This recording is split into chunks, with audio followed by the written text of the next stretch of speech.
동서양의 문화가 한 곳에 어우러진 곳입니다.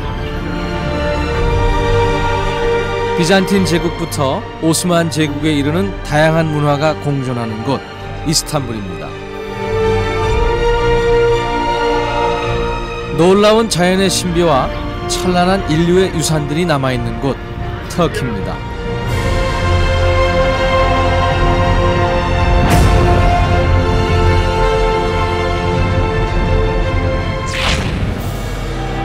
이스탄불은 동서양 문명의 흔적을 한 곳에서 경험할 수 있는 살아있는 박물관입니다.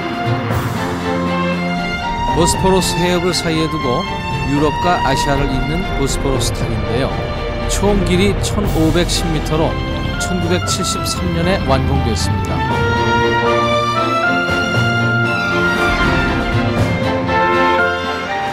터키의 최대 도시 이스탄불은 동양의 끝과 서양의 끝이 만나는 지점이 있습니다. 예로부터 아시아와 유럽의 경제와 문화의 가교는 물론 이슬람교와 기독교가 교차하던 곳이었습니다. 히타이트, 페르시아, 아시리아, 로마, 오스만 투르크 등 만여 년에 걸쳐 20여 개의 문명이 찬란한 꽃을 피운 이스탄불은 그 인종 역시 다양합니다. 330년부터 비잔틴 제국의 수도인 콘스탄티노플로, 그리고 천여 년 뒤 오스만 투르크는 1453년 이 땅을 함락하고 이스탄불로 개명해서 오늘에 이릅니다. 로마 시대의 전차 경기장 유적지인 히포드롬 광장인데요. 로마의 황제 테오도시우스가 이집트 룩소의 카르낙 신전에서 390년에 가져온 오벨리스크가 있습니다. 하단의 받침돌 내면에는 황제의 업적을 기리는 내용과 부조가 조각되어 있는데요. 황제가 대전차 경기를 관전하고 있죠. 옆에는 콘스탄티누스 7세가 사각형의 돌을 잘라 쌓아 만든 오벨리스크도 있습니다.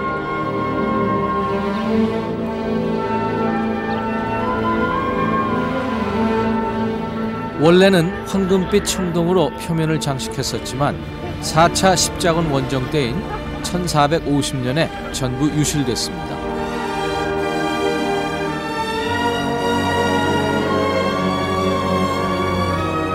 광장에 또 하나의 조형물이 있는데요. 그리스 델포이 신전에서 가져온 청동뱀 기둥입니다.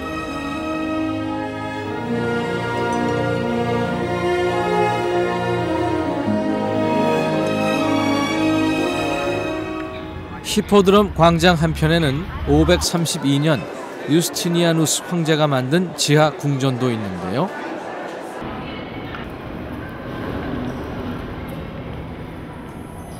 당시 동로마 제국의 수도였던 콘스탄티노플의 인구가 기하급수적으로 늘어나면서 식수 공급을 위해 만들어졌습니다.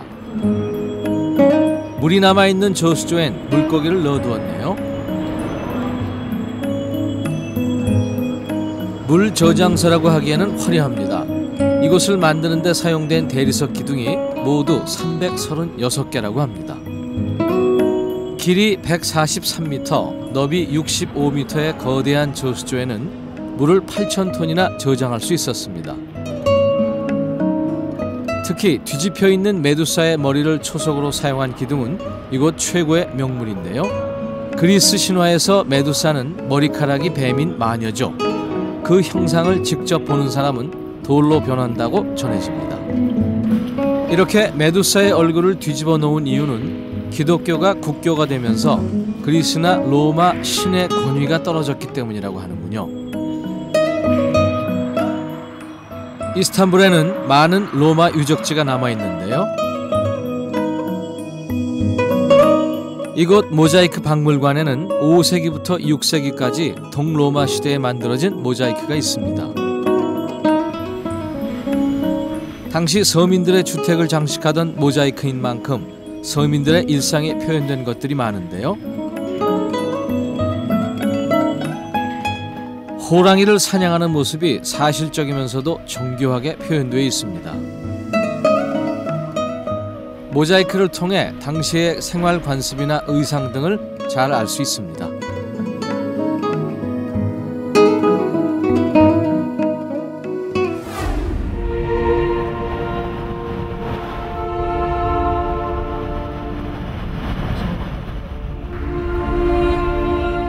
413년 비잔틴 제국의 데오도시우스 황제는 콘스탄티노플을 방어하는 삼중의 성벽을 쌓는데요. 이 성벽은 당시 도시 전체를 감싸며 콘스탄티노플을 난공불락의 도시로 만들었습니다. 하지만 15세기 콘스탄티노플의 정복을 노리던 오스만 투르크의 강력한 대포 공격에 성벽은 무너지고 천년을 이어온 비잔틴 제국은 막을 내립니다. 로마 제국의 황제 콘스탄티누스는 제국의 수도를 이곳으로 옮겨 황제 이름을 따 콘스탄티노플로 바꿉니다. 그 뒤에 1453년 오스만 제국의 메메드 2세에 의해 이곳은 함락되고 천년영화의 비잔틴 제국은 역사 속으로 사라지게 됩니다. 오늘날 비잔틴 미술의 최고봉이라는 찬사를 받고 있는 아야 소피아 성당입니다. 비잔틴 제국의 콘스탄티누스 2세 때 처음 세워졌지만 화재로 소실되고 537년에 유스티니아누스 황제 때 다시 세워진 것입니다. 아야 소피아 성당은 완성된 이후 1000년 동안 세계에서 가장 큰 교회라는 영예를 누렸는데요. 이곳 중앙의 거대한 돔은 기둥 없이 1500년간 유지되고 있어서 세계 건축사의 큰 찬사를 받고 있습니다.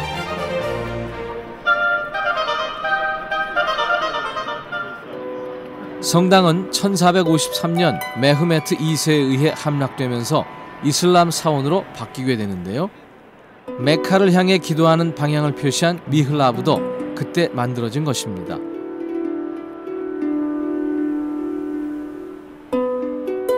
그 때문에 아야 소피아는 기독교와 이슬람교가 한데 뒤섞인 이색적인 건축물이 됐습니다.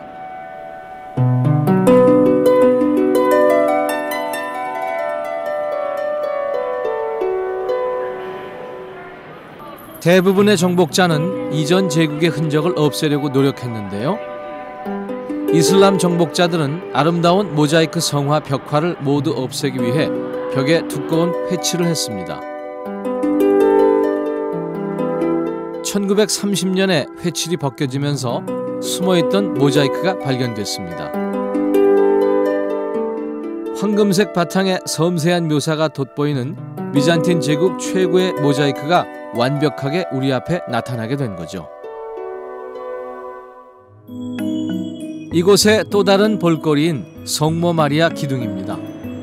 패인 곳에 엄지손가락을 넣고 원을 그리면 소원이 이루어진다는 전설이 있어서 동판이 닿을 정도로 많은 사람들이 이곳에서 소원을 빌고 있습니다.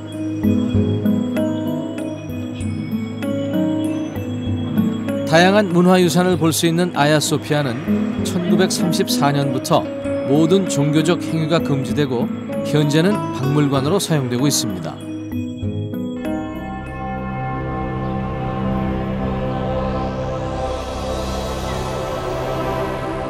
아야소피아 건너편에는 이스탄불의 상징인 블루 모스크가 있는데요. 1616년에 완공된 블루 모스크는 오스만 제국을 대표하는 건축물입니다. 이슬람 사원을 의미하는 첨탑이 6개나 되는 것은 블루 모스크만의 특징입니다. 모스크에 들어가기 전에 수도가에서 손발을 씻는데요. 신성한 모스크에 들어가기 전 몸과 마음을 경건하게 하기 위함입니다.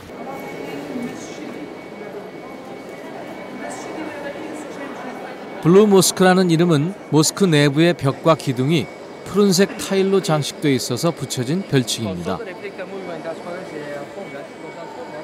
2만 장 이상의 푸른색 타일을 이용해서 다양한 문양으로 화려하게 꾸며져 있습니다.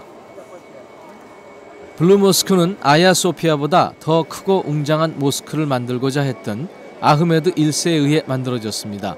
정말 아름다운 건물이네요. 블루 모스크 앞에 히포드롬 광장에는 1900년에 세워진 카이저 빌헬름 샘이 있는데요. 독일의 황제 빌헬름이 오스만 제국의 술탄에게 선물한 비잔틴 양식의 건축물입니다.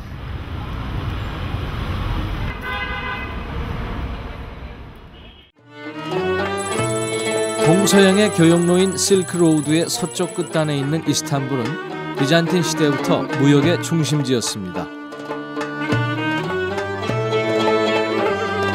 그 종착지가 바로 세계 최대 실내 시장인 그랜드 바자르였습니다. 현재도 60여 개의 미로 같은 통로에 5천여 개의 상점이 즐비해 있는데요. 동서양 교역의 중심지라는 명성에 걸맞게 다양한 상품들을 판매하고 있습니다.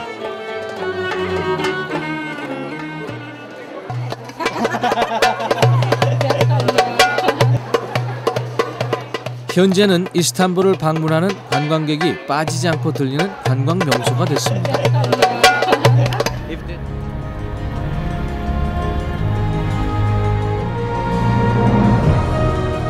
보스포러스 해협이 내려다보이는 언덕에는 15세기부터 19세기까지 오스만 왕조의 톱카프 궁전이 있습니다.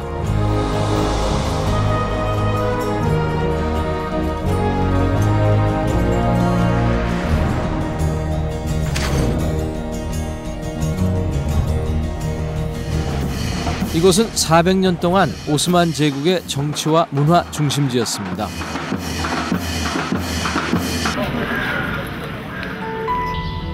강력한 왕조에 의해 세워진 궁전은 그 모습이 매우 화려한데요.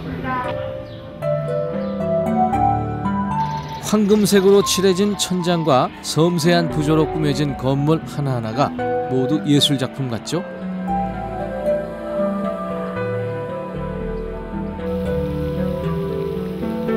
회랑에 사용된 돌기둥은 로마 시대 건축물을 뜯어 그대로 재활용했는데요. 로마의 건축 자재와 오스만 제국의 건축술이 잘 어울리면서 아름다운 궁전을 완성했습니다. 조금은 언밸런스하지만 동서양의 미가 어우러져 있죠.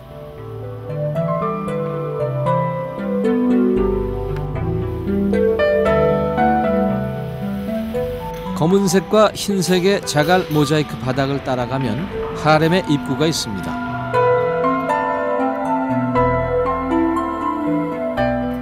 하렘은 궁전 내에 왕의 여자들이 사는 또 다른 궁전입니다. 300여 개나 되는 방이 미로처럼 만들어져 있는데요. 하렘에서 가장 큰 방은 역시 술탄의 방입니다. 오스만 제국의 왕인 술탄은 강력한 왕권을 유지하기 위해 형제들을 모두 살해했는데요. 메흐메드 2세도 왕좌에 오른 이후 나머지 형제들을 모두 죽였다고 합니다. 왕권을 지키기 위한 비정한 제도였죠.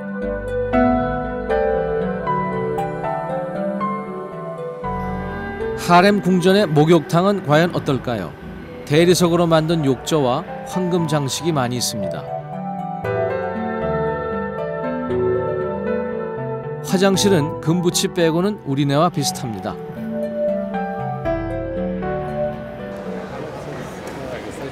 이곳은 왕궁 박물관인데요. 당시 오스만 왕조가 사용하던 물품들이 전시되어 있습니다. 당대 최고의 장인들이 만든 아주 훌륭한 은세공품들이 많이 있는데요. 정말 정교하고 아름답습니다. 주전자와 찻잔, 정말 멋진 예술품입니다.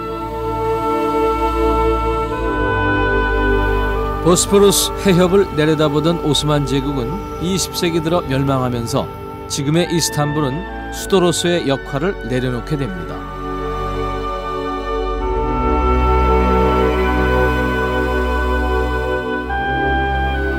하지만 이스탄불은 세계문화유산의 보물창고로 손꼽히게 됐고요. 1985년 이스탄불 도시 전체가 유네스코에 의해 세계문화유산으로 지정됐습니다.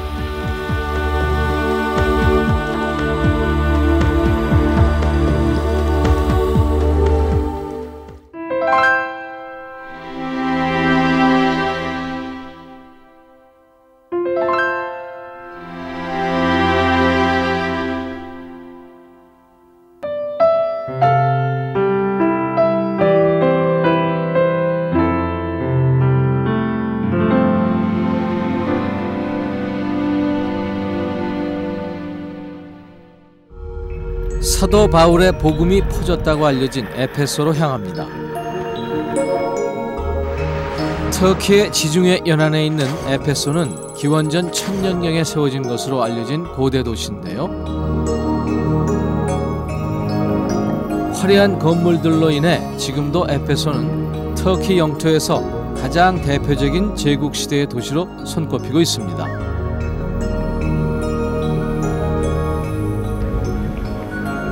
길가로는 원주가 세워져 있는데요. 에페소에서 대표적인 상점거리였습니다. 마차가 다니는 도로와 보도가 분리되어 있습니다. 놀랍게도 사람이 다니는 보도에는 모자이크로 아름답게 포장되어 있습니다.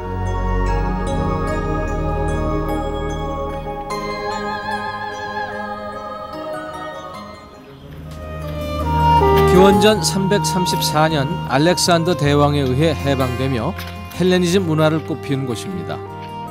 하드리아누스 신전도 헬레니즘 양식으로 지어진 대표적인 건축물입니다. 고대 에페소는 수상무용을 통한 상업으로 막대한 부를 축적한 것으로 알려졌는데요.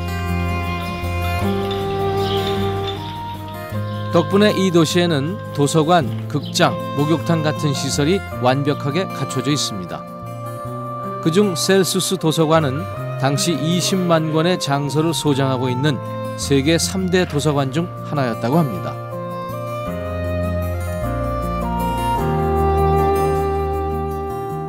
이 도시가 부유했다는 증거는 대리석으로 만든 도로를 보면 알 수 있습니다. 대리석 포장도로에 2000년 전의 광고가 보이네요. 그 당시에도 광고판이 눈에 띄는데요. 유곽으로 향하는 그러한 광고판입니다. 자, 여기 보시면요. 여자의 모습과 여자의 가슴이 그려져 있죠. 그 다음에 발이 표시되어 있습니다. 이쪽으로 향하는 그러한 발 표시고요. 뭐라고 써있냐면 글에는 이 발보다 작은 사람은 들어오지 마십시오 라는 광고판이 적혀 있습니다. 한마디로 미성년자 출입 금지라는 말이죠. 한 건물의 내부인데요. 낯설어 보이지 않습니다. 이 건축물의 용도는 무엇이었을까요? 이곳 에페소에 있는 공중화장실은 그 규모가 대단합니다. 이러한 변기들이 50개가 디귿자로 놓여져 있고 앉는 곳은 대리석으로 만들어져 있습니다. 밑에서는 계속 물이 흐르고 있고 앞에도 물이 흐릅니다. 이 앞에 물이 흐르는 것은요, 뒷마무리할 때 쓰는 그러한 물입니다. 2000년 전에도 이들은 수세식 화장실을 썼네요. 대단합니다.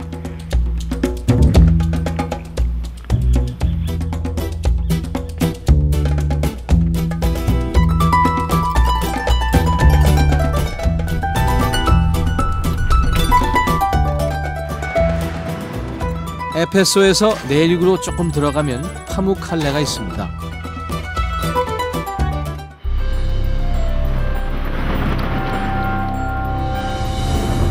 이곳은 기이하고 아름다운 자연과 유서 깊은 고대 도시 유적이 어우러진 곳입니다.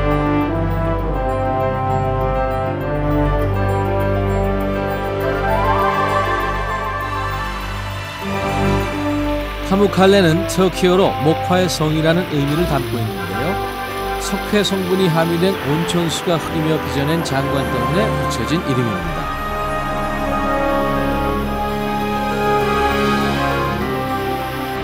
파무칼레의 석회 온천은 류머티즘 관절염과 피부병 같은 질환에도 효과가 있다고 알려졌습니다. 덕분에 온천욕을 즐기기 위한 많은 관광객들이 이곳을 찾습니다.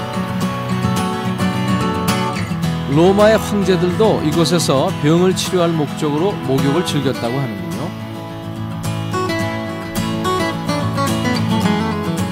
땅속에서 솟는 온천수의 온도는 섭씨 35도입니다. 수량도 풍부해서 1초에 25리터나 솟아난다고 하고요. 아직도 수량은 줄지 않고 있습니다.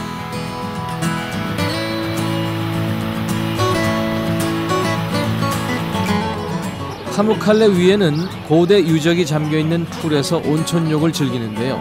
일반 풀보다는 조금 비싼 풀장입니다.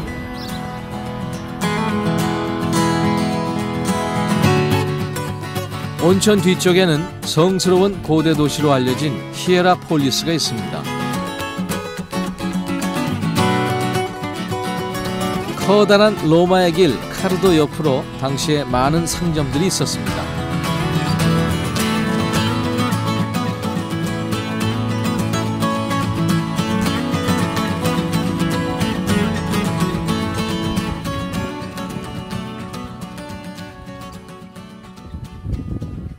(1957년부터) 이곳 히에라폴리스는 대대적인 발굴 작업에 들어갑니다.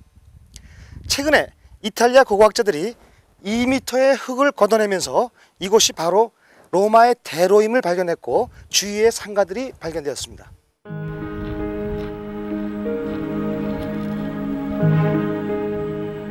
온천과 고대 도시인 히에라폴리스가 발견되면서 파무칼레는 1988년에 문화유산과 자연유산인 복합유산으로 지정됐습니다.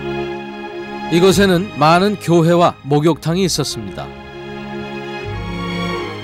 기원전 130년에 로마에 의해 기획도시로 발전하게 됐는데 역대 로마의 황제들이 자주 들리면서 이 도시는 더욱 발전하게 됩니다. 로마에서부터 11세기 룸셀츠쿠 왕조의 지배를 받으면서도 번성했던 히에라폴리스는 1354년 이 지역을 강타한 대지진으로 역사 속으로 사라집니다.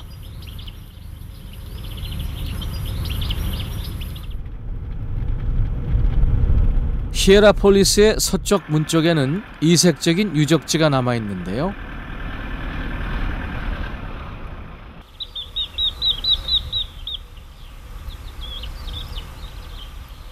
이 지역 사람들이 사용하던 공동묘지입니다. 로마인만 있는 게 아니고 이곳에 온천으로 병을 고치러 온 여러 민족들의 무덤으로 추정됩니다. 이곳에서 1200여 개의 석관이 발견됐는데요. 서아시아에서 가장 큰 공동묘지 유적지입니다. 각각의 특징이 다른 묘지들이 한데 어울려 있다는 것이 매우 특이합니다. 히에라폴리스 서쪽문 밖에 있는 공동묘지입니다. 수많은 석관을 통해서 로마인의 공동묘지임을 알 수가 있습니다. 그러나 이 공동묘지는 아주 특이한 점을 발견할 수가 있습니다. 즉 하늘에 매장시키는 리키아인의 무덤도 볼 수가 있고요. 이러한 특이한 무덤을 볼 수가 있습니다. 우리나라 왕의 무덤과 아주 똑같은 무덤인데요. 돌을 쌓고 그 위에 흙을 덮어서 잔디를 덮어놨습니다. 그런 후에 가운데 남근석을 꽂아놨습니다. 동서양의 문화가 공존했던 곳이었기에 다양한 장례 문화의 흔적이 남아있는 겁니다.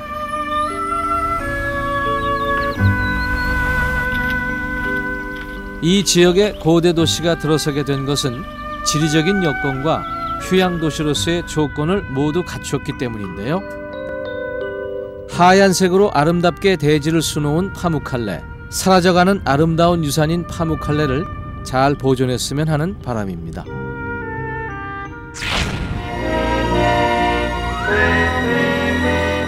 숱한 강대국들이 탐냈던 이스탄불은 기독교와 이슬람교가 교차되고 동양과 서양을 연결하던 무역의 요충지였습니다. 과거의 영광은 역사의 흔적 속에 사라졌지만 문화의 용광로인 이 땅은 동서양과 종교의 갈등을 뛰어넘어 비잔틴 제국의 수도였고 현대사에서나 종교적으로도 가장 중요한 도시 중에 하나입니다.